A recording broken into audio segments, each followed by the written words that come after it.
What I got, you can't buy. It resides between my eyes. Walked through the fire, came out better on the other side. See, life's like a beach if you find the sand. And right now, I'm feeling like 100 grand. You are listening to Inspired Insider with your host, Dr. Jeremy Wise.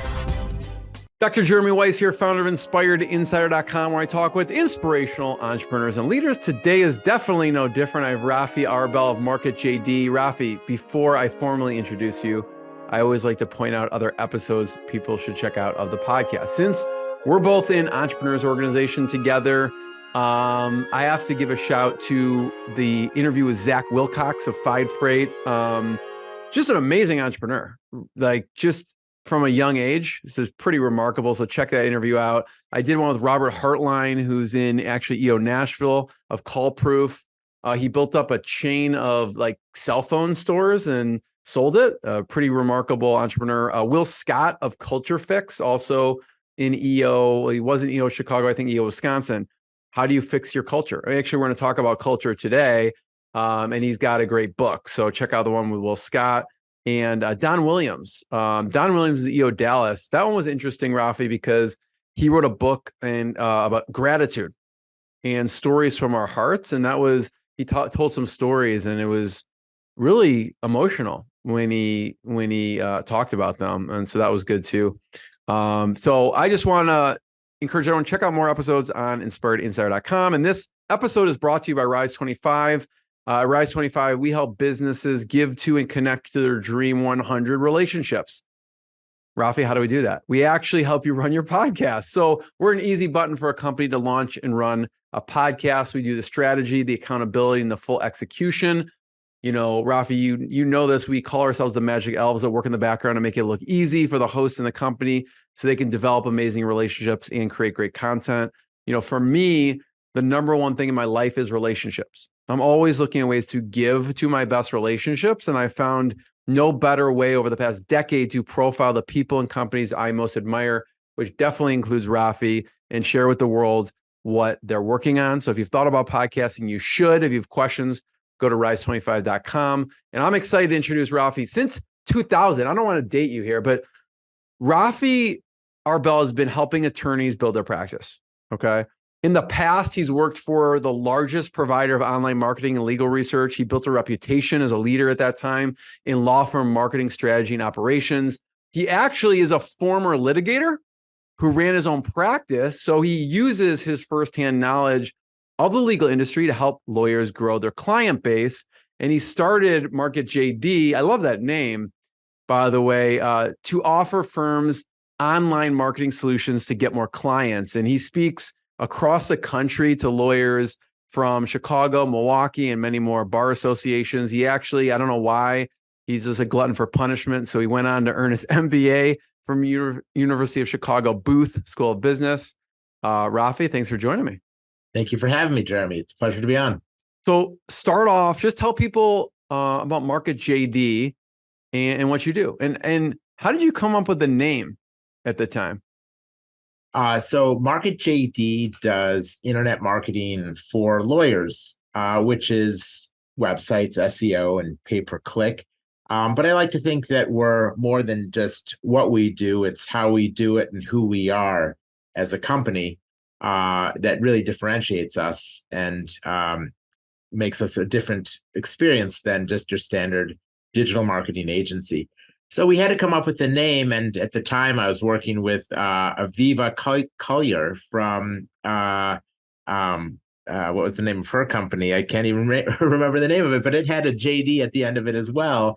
And before I started Market JD, I was actually thinking of working with her. We had a really good relationship, and then I started Market JD, and I couldn't think of a name, and I just tried to say to myself, what do we really do and who do we really serve?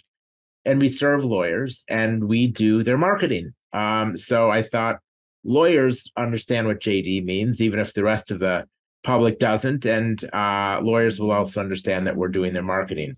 And it was a domain name that was available, no small consideration when you're starting a startup. So that was the genesis of Market JD. Talk about, Supra, JD yeah. Supra. That's the name of the company. Sorry about that. That's Aviva's company. A lot of people have heard of JD Supra. Go ahead. No, talk about deciding to go out and start this company, right? Because as I said, you were a lawyer, right? And you spent a lot of time, energy, and money doing that. So talk about the decision to start an agency.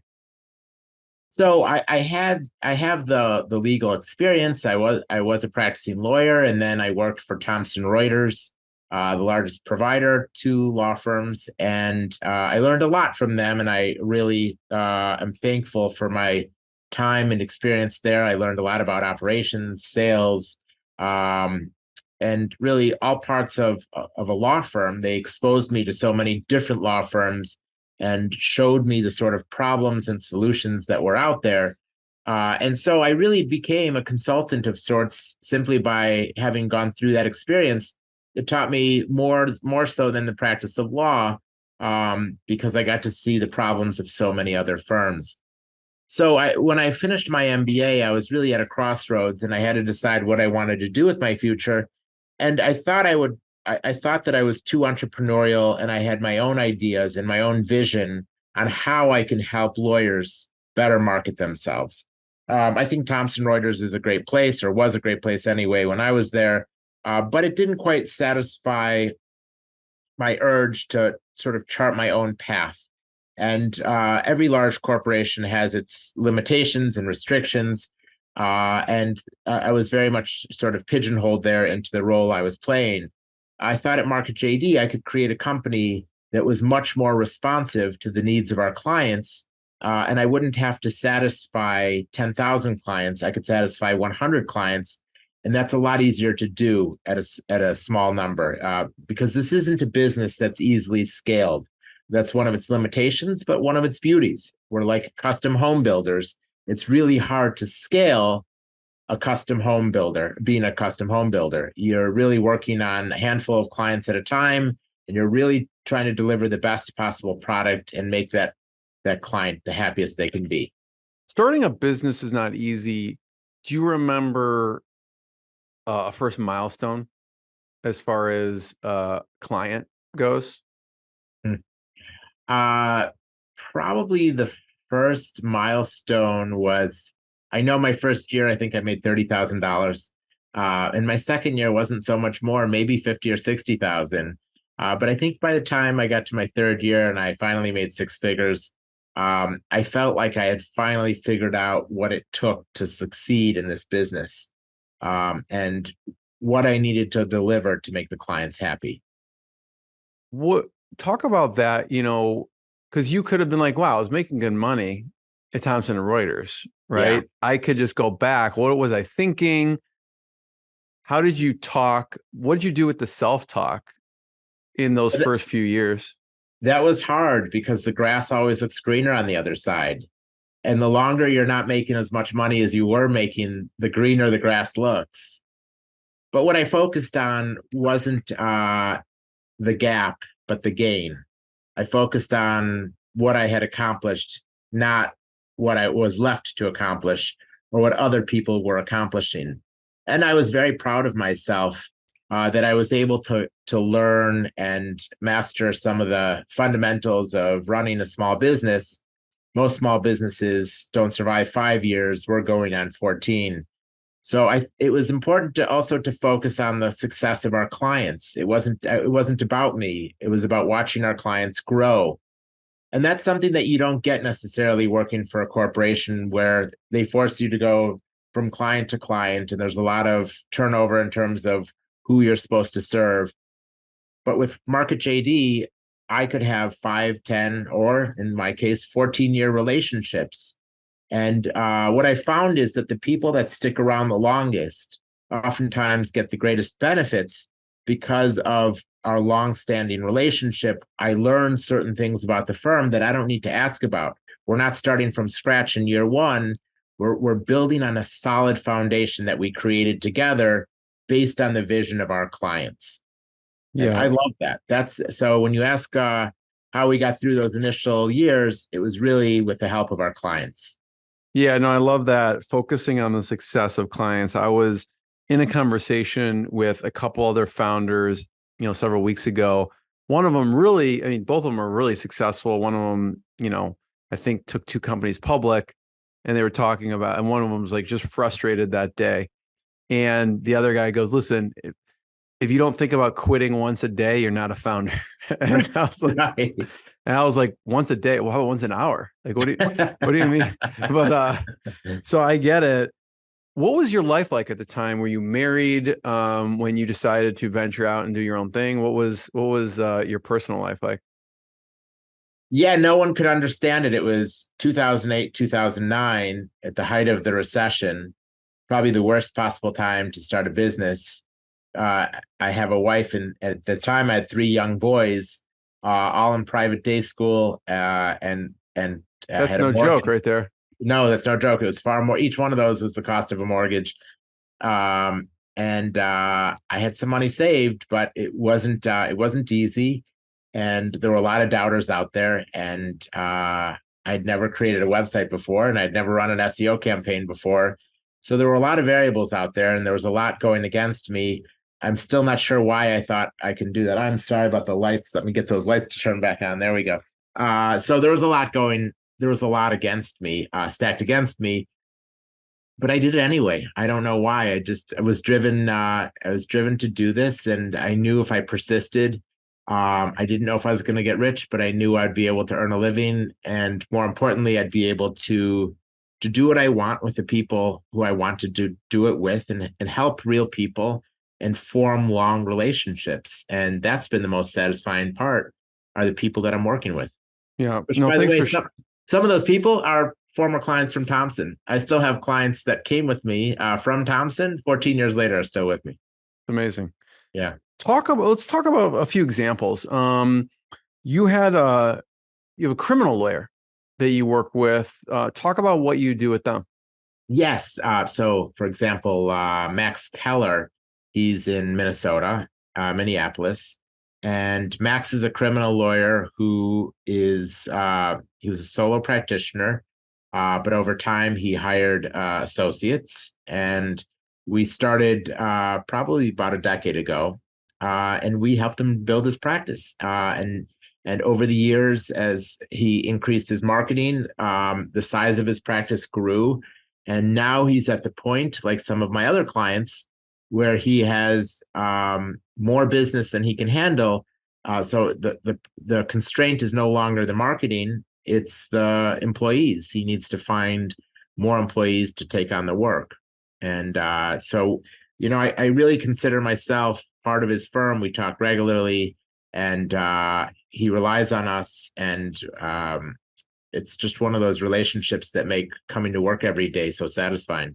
It's got to be really cool, from a business owner perspective, to have control of your destiny, right? To really be able to, because it's hard enough in itself to just run a business and have all the moving pieces, but to control your destiny, to turn things on when you want to turn things on. So talk about some of the things that you do with him or any of the clients, as far as, like you said, he didn't have to worry about the clients necessarily anymore. What are some of the things that you do Some of the things we do to do what? to generate clients? Oh, so like, what are the campaigns that we run for them? Right. So we largely do search engine optimization and pay-per-click, and both of them help our clients show up on the search results page when somebody runs a search. And I think it's really important in running these campaigns to set the client's expectations properly. No one's going to spend $3,000 a month on a personal injury campaign and get 10 PI cases. They're not going to get 25 times their return, and that's important to be honest with the client, because it's so easy to promise the client something, or the prospect, to get the business and then not deliver.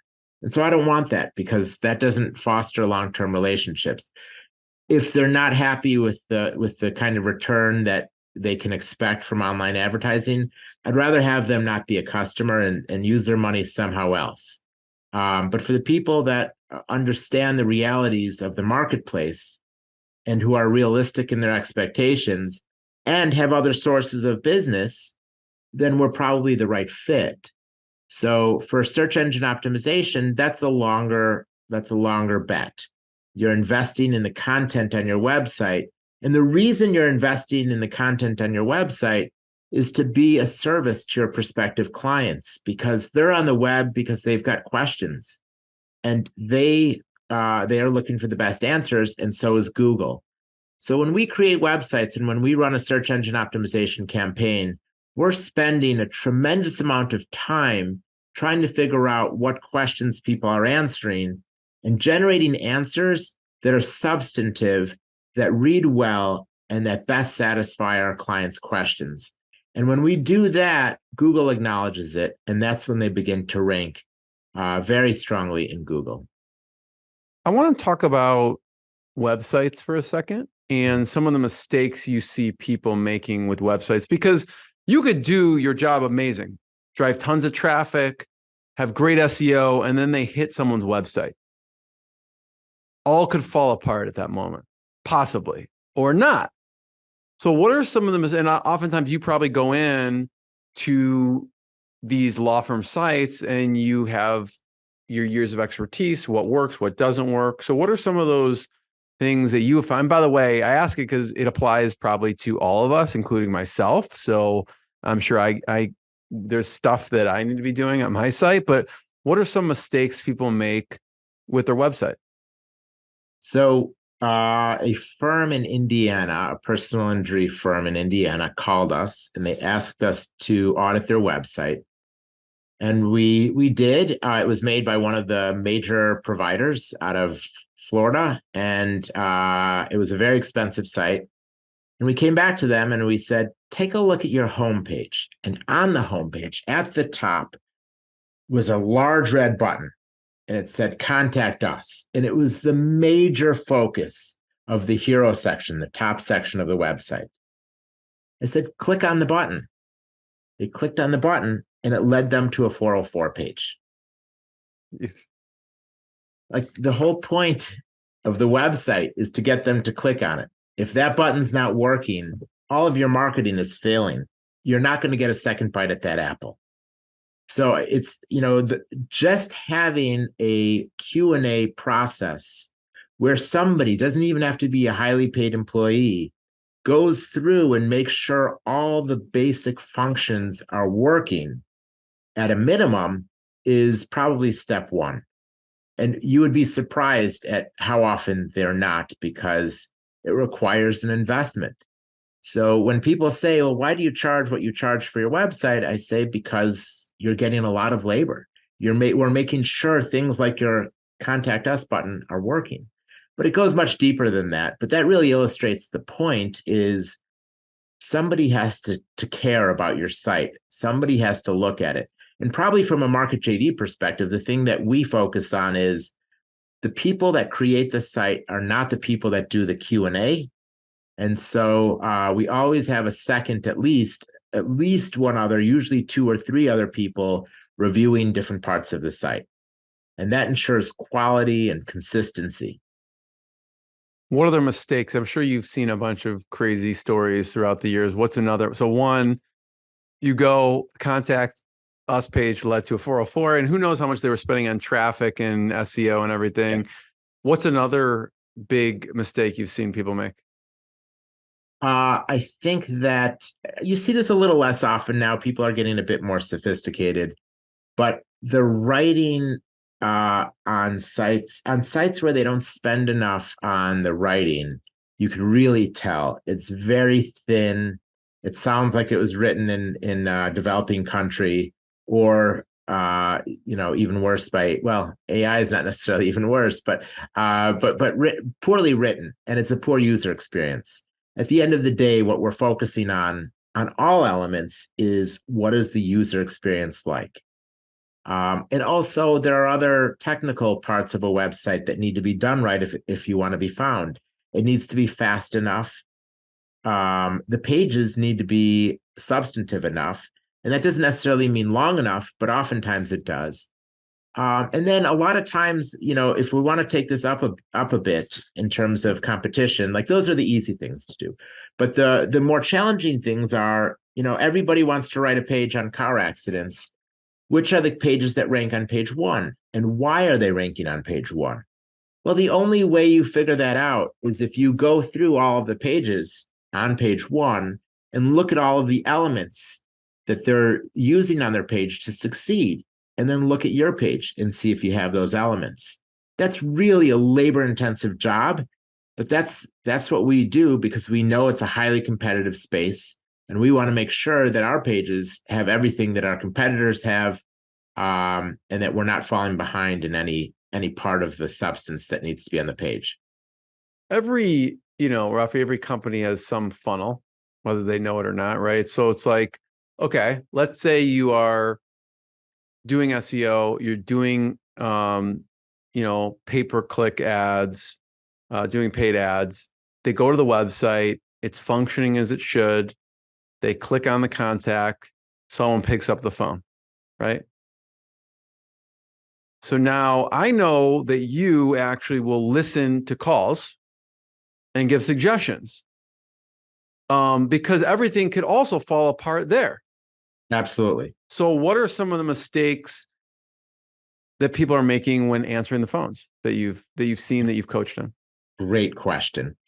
So for the consumer market, personal injury lawyers, divorce lawyers, criminal lawyers, immigration lawyers, the sort of lawyers that we help market, your prospective client is looking for help. They're looking for a firm to solve their problem. They're not necessarily looking for your firm, and they don't really care necessarily who you are as long as you can solve the problem. So we suggest that when people answer the phone, they identify the type of law they practice. So picking up the phone and saying injury lawyer, is far better than saying this is Dewey, Cheatham, and Howe law firm in Chicago, or whatever the long name is. That just adds noise. They're not listening to the name. They just want to know that they're talking to an injury lawyer. And when you don't answer the phone, injury lawyer, and you give the full firm name, especially if it's a long one, you often hear prospective clients, the caller, say, wait, did I reach a law firm? Because they're not sure where they've reached. So just save the prospect the pain and just tell them what you do. Immigration lawyer, how can I help you? And they'll go right into it. And then later you could tell them who exactly you are. I'd say another major mistake is putting the client on hold right after you say hello without getting their name and number. There are times that every intake department is overwhelmed with calls, and no one puts a caller on hold voluntarily. It's only because you have too many calls coming in. But if you put them on hold and you don't take their name and number and they get tired of waiting, you have no way of calling them back. So a best practice is absolutely take down their name and number. And even if you can, at least their legal issue. How are you injured? You might not have enough time for that, but at least their name and number. A third suggestion, if you want more, is don't act like this conversation is to benefit you. It's to benefit the caller. And if you don't adopt that philosophy, then you're likely to get bad Google reviews. If you do adopt it, you'll get good Google reviews. And I've heard both sides of this. There are some firms that as soon as they realize that there's not a prospective client on the other end of the line, that they're not qualified, they get off the phone as soon as possible. There are other clients who treat the caller like they would want to be treated themselves. They listen well. They are genuinely concerned. And even if they can't help them, they direct them to where they could get help. And they explain to them patiently, lovingly, why they can't accept the case and what their options are. And those lawyers are always a pleasure to deal with, and their Google reviews reflect that. I love that. No, thank you. Because there's so many parts of this process that can drop off, right? A lot has to happen for something to be successful. So it's pretty amazing you actually listen to the calls and give good feedback on that. But that's some great advice too. I'd love to talk about, we mentioned the criminal lawyer, and I know you have a lot of different types of lawyers too. There was a divorce lawyer too. What did you do with them? Denise Ehrlich in DuPage County, one of my favorite clients, she started her practice, maybe 6 or 8 years ago. She came to me and she was on a shoestring budget. She just left one firm and she was going off on her own. We met at the Starbucks, and she's trying to decide between Market JD and another agency, and she decided to go with us. We were very happy. And she wasn't sure if she was going to be able to compete and survive. And we worked very closely together and created a website for her. I think we're now on our second or third that we just released. She is so busy now that we've removed free consultation at the top and removed the word free. And we removed the live chat because she just can't take any more business. She's so busy that she's turning away new clients for the moment. What is your thought on live chat for a law firm or for anyone? I'm curious your perspective. I've heard some people go, yes, we love it, and some people say it's a lot to manage if we have it. The great thing about live chat is that you don't have to manage it. We have a team of people that responds to the chats, and they just send you the results. So they do have self-managed live chat, and that's more than you probably want to take on, because you're not in the business of live chat. You're in the business of practicing law. So let us do the chat and bring you the client and just send you the transcript. So I get some lawyers that say to me, Rafi, I would never use live chat. Well, they wouldn't use live chat on their own sites, but when you ask them if they went to Northwestern University or Northwestern Hospitals or Rush Hospital or any of the people that they use as a vendor in their personal lives, if you saw a live chat there, have you ever used that? I'd say 80% of them have. And then I tell them, well, your prospective client is viewing their experience with you much like your experience with Northwestern Hospital. And some people like to talk on the phone. Some people like to fill out a contact form. And some people like to fill out the live chat. So don't paint your prospect's picture. Let them paint their own picture. Let them communicate with you in a way that reduces their friction and the transaction cost. If it's easiest for them to do the live chat, well, give them that option. It's a low-cost option for you, and you may capture many leads that you might not otherwise capture. I'm also curious. So, I know you help criminal lawyers, divorce lawyers. Another category is PI. Why PI? It seems like just ultra competitive.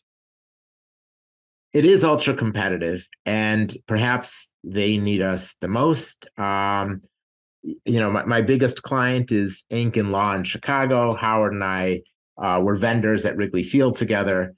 And when I was just starting my agency out, I was going door to door trying to get anybody who would listen to me to do business with us. And Howard was one of our first customers, and he's been with me ever since. And since that time, he's probably increased his budget by about 20-fold. And the number of lawyers has increased, and the staff has increased, and everything has gotten pretty big over there. And we've just grown with them. I certainly can't take all the credit. Howard is a marketing genius in his own right. He's really an excellent marketer. I think I learn as much from him as he learns from me, but we make a great pair. And what I like about working with people like Howard is that they're genuinely interested in their own marketing.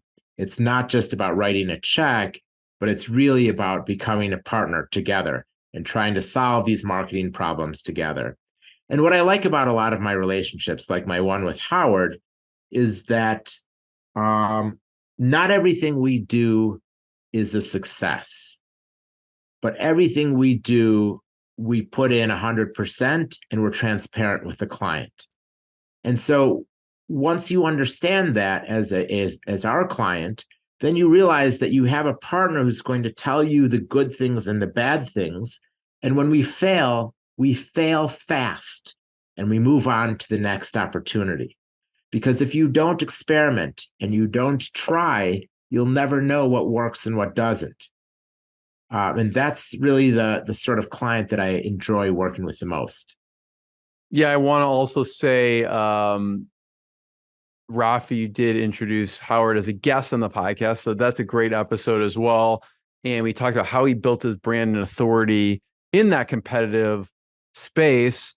And he's just a force to be reckoned with in Chicago. I mean, I think he's talked to when I was doing my research for, he's talked to but many Chicago sports celebrities. You could be seen with Howard on commercials and other things. So it's pretty remarkable what he did. I do want to talk about the business a little bit, and you talked about there's stuff that succeeds, there's stuff that doesn't succeed. Not everything can succeed. Talk about culture of experimentation. So I would say the thing that most differentiates Market JD from other agencies is this culture of experimentation. What I realized long ago is that the secrets of SEO and the secrets of pay-per-click cannot be found in books, cannot be found on the online websites, and they can't be found in conferences. The only way to really learn what works is to experiment. Obviously, you can learn a lot from those other sources, but those are available to everybody, and not everybody is showing up on page one. And so we incentivize our people to experiment and see what works. Maybe we add more internal links to a page and see what happens. Maybe we reduce them. Maybe we change the anchor text. Maybe we increase the keyword density, or maybe we increase the length of the page, or maybe we reduce certain things. The point is, unless you try, you don't know what works. And so sometimes it succeeds and sometimes it fails, but where it's failed, I can always unwind it. And now I've learned that this doesn't work. And by the way, just because it works on one site doesn't mean it works on the next one. So we never take anything as gospel. We're constantly trying to find new ways of doing things, and that's the only way we really learn. What are some ways you incentivize staff to experiment and not be afraid to fail, because then they have to answer to Rafi? So we have an experiment sheet for SEO, and we have an experiment sheet for pay-per-click, and we review that. So they have to have enough experiments every week, because every week I meet with them for about 2 or 3 hours, and we review 1/4 of our clients' campaigns together. And so they are directly accountable to me to fill out enough experiments and report back to me. And if they don't, then it's not a good relationship. So they know they need to have the experiments. And over time, they've understood that when the experiments fail, that's just as good as a success, because it's one step closer to a successful experiment. We won't get to the successful one till we've kissed a couple of frogs. Yeah, no, I love how your experimentation, there's accountability built into it, and there's a process there. Talk about systems. Like, for a business, systems are really important. Obviously, you have a system for experimentation. Talk about some of the other systems you've set up. So, as I'm sure you've read James Cleary's book, Atomic Habits, one of his concepts is no one rises to the level of their goals. They fall to the level of their systems. And today I was on a team meeting, and we're building a portal, and I was looking at some of the deliverables that my team came up with. And I was thinking to myself, oh my gosh, if I had to keep track of all this stuff myself, we would have never come up with this. And I thought in the back of my mind how thankful I was that we've put together a system to follow to ensure that we get the best result, so that somebody like me or someone like them doesn't have to remember everything all the time. In fact, it's very hard to remember much at all. You're generally thinking about one thing. So having those systems in place in an industry that is so detail oriented and so process oriented really helps guarantee that we do things the right way. So we use ClickUp as our task management system, and every department is responsible for coming up with a breakdown of all the tasks that they do and the subtasks that make up that task. And then we incorporate those into templates. And every time we need to do a certain thing, we draw up that template, assign those tasks, and then make sure that those tasks are done. And I just don't know how you can run an agency without having those sort of systems in place. And we also use Microsoft Teams, and it's a very built out system of communication. So, for example, I think this is true for every business. We don't allow people to have conversations between individuals that aren't tied to a client. So if you're going to have a texting conversation, it needs to be done in that section of Teams so that everybody can benefit from it. Everybody can read it. Everybody can see its history. If that conversation is done separately between Joe and Mike, then only Joe and Mike are privy to the conversation when it might be relevant to anyone who's working on that client. So it's kind of like the Microsoft version of Slack. So it's a public channel essentially, and so there's a collective knowledge that's gained in that particular client's channel, I guess you could say. Exactly. That's exactly right. So systems, talk about I don't know if there's other tech stack stuff. So you mentioned ClickUp, you mentioned you like using Microsoft Teams. What other techs in your arsenal? Well, I do use HubSpot for CRM. We try to keep our tech stack relatively short because we don't want too many platforms for people. Our writers have gone off the range and they're using Trello because they don't like ClickUp as much. They're sort of self-sufficient, so I'm allowing it and I close my eyes to it, but I'm not very happy about it because it could spiral out of control if every single department had their own way of keeping track of things and communicating, then it sort of breaks down over time. What about culture in general? I know we talked about, the culture of experimentation, but what about culture in general? What are the things you do for staff retention? That's a great question, Jeremy. I've thought about this a lot, and every agency now has remote workers. There's no reason not to. And our team is around the United States and really around the world. So the only way we can communicate around the water cooler is the virtual water cooler. And we have meetings every single day at Market JD. Some are as long as 4 hours. Some have even been longer than that. But every Monday is our SEO meeting. Every Tuesday is our admin meeting. Every Wednesday is our PPC meeting. Every Thursday is our website meeting. It's very defined. And during those meetings, we get a lot of work done. We go through every client and every project. And in doing so, we get to know each other very well. And it develops an understanding that you don't get working individually. The other benefit is people get to know each other, trust each other. They get to know each other's families. It really feels even closer than an in-person office, because oftentimes an in-person office, you're not really getting to know your colleagues because you're behind your door and not working with them.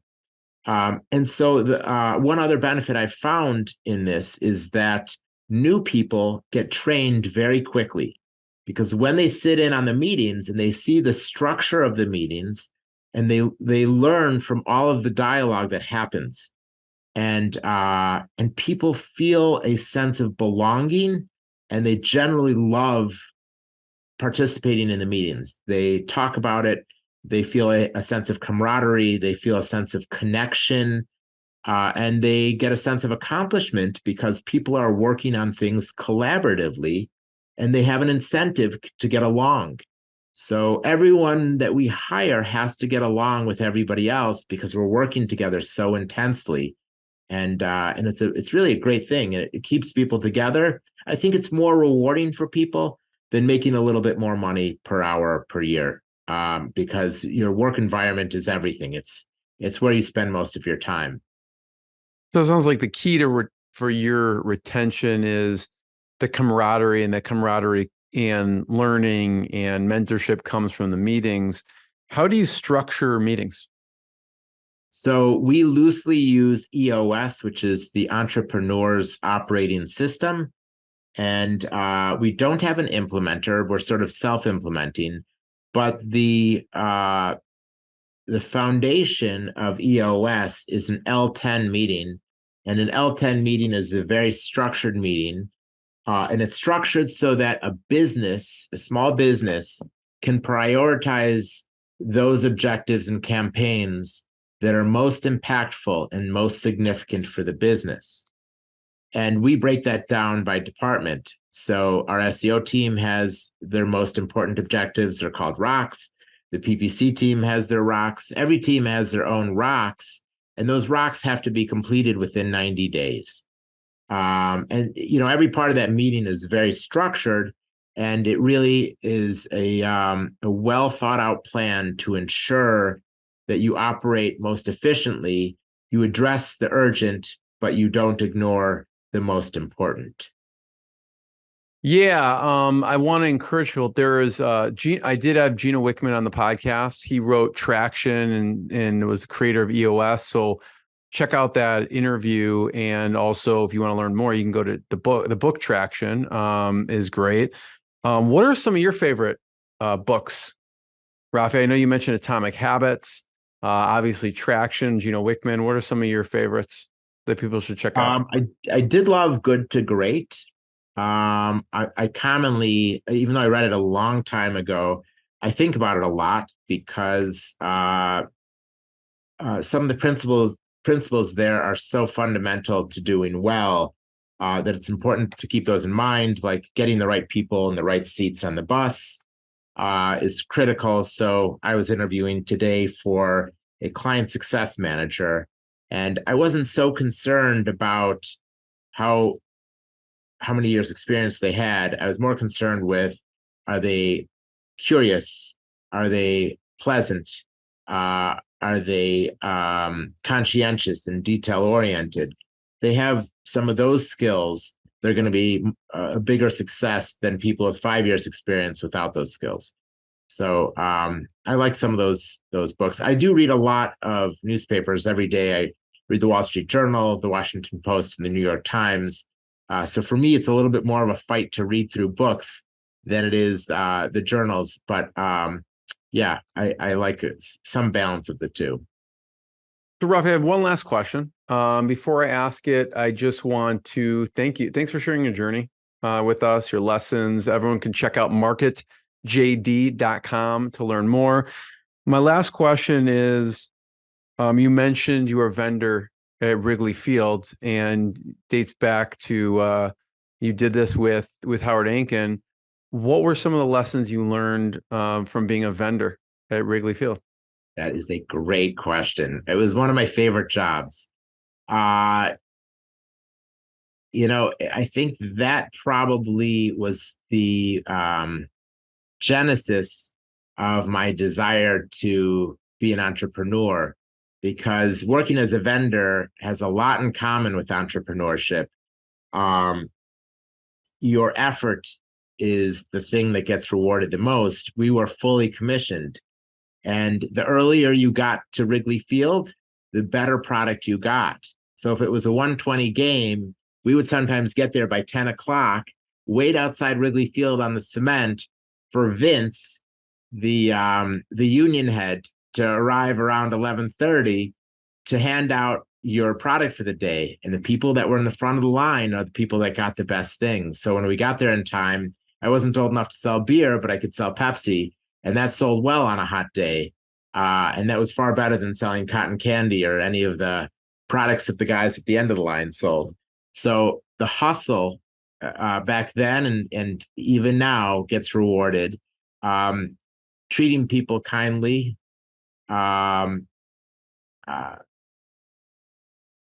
thinking on your feet,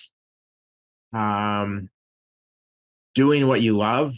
I loved it. So it was a pleasure to be out there. I loved listening to Harry Carey sing the national anthem. I would always stop. Other vendors would keep going. I would stop and belt out the national anthem and take me out to the ball game. And almost every game after the 7th inning, I said, I'm done. I put away my product and I'd watch the rest of the game. And so it was really a labor of love. I made great money for a college student, and I worked hard, and I felt great at the end of the day. And I'd like to think that a lot of those same things are true today. I still do what I love, and I feel great at the end of the day working at Market JD. Different experience, but similar in some regards. Rafi, I want to be the first one to thank you. Everyone, check out more episodes of the podcast. Check out marketjd.com, and we'll see everyone next time. Thanks, Rafi. Jeremy. Great talking to you. What I got, you can't buy. It resides between my eyes. Walked through the fire, came out better on the other side. See, life's like a beach if you find the sand. And right now, I feel like $100 grand.